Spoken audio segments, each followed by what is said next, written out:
The Airfix 1600 HMS Fearless has recently been released as a vintage classic. The following link takes you to some detailed 1982 drawings of the ship. The superstructure goes together pretty well, and I've started modifying it to the 1982 configuration. The following drawing shows how to create more detailed CCAT directors.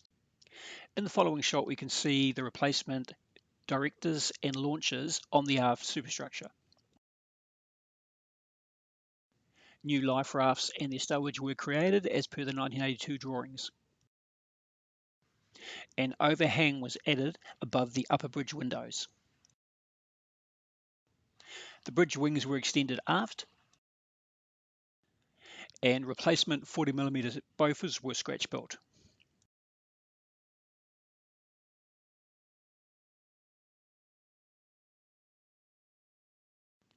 The aft superstructure and flyco position were heavily modified, which you'll have to do if you're building it in the 1982 configuration. I placed the flight deck decals directly on without any special preparation, and the results tend to show that, unfortunately. Photo etches added to the Wessex, and they turned out okay.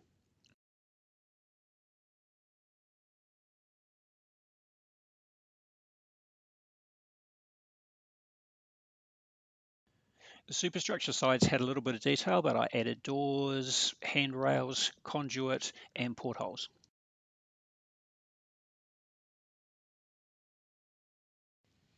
Make sure you support the landing craft and boats while you're gluing them to their davits so that they end up being neat and level. The decals on the side of the ship turned out okay, apart from the edges catching the light on some angles. A little bit of detail was added to the side of the ship. The photo etch ladders are not correctly stowed as I put them here. I'm not sure why I did that, but never mind.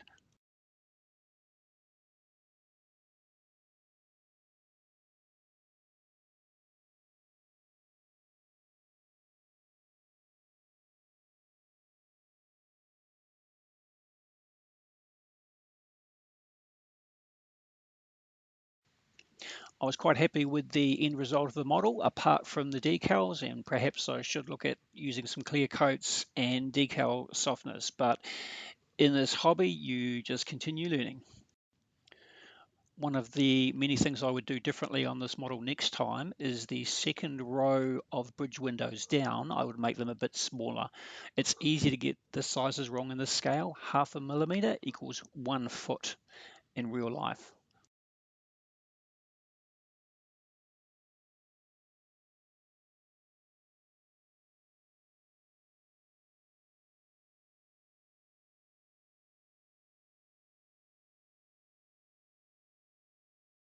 Hope you enjoyed this build, and if you're interested in seeing any more of my 1/600 scale builds, check out the rest of my videos.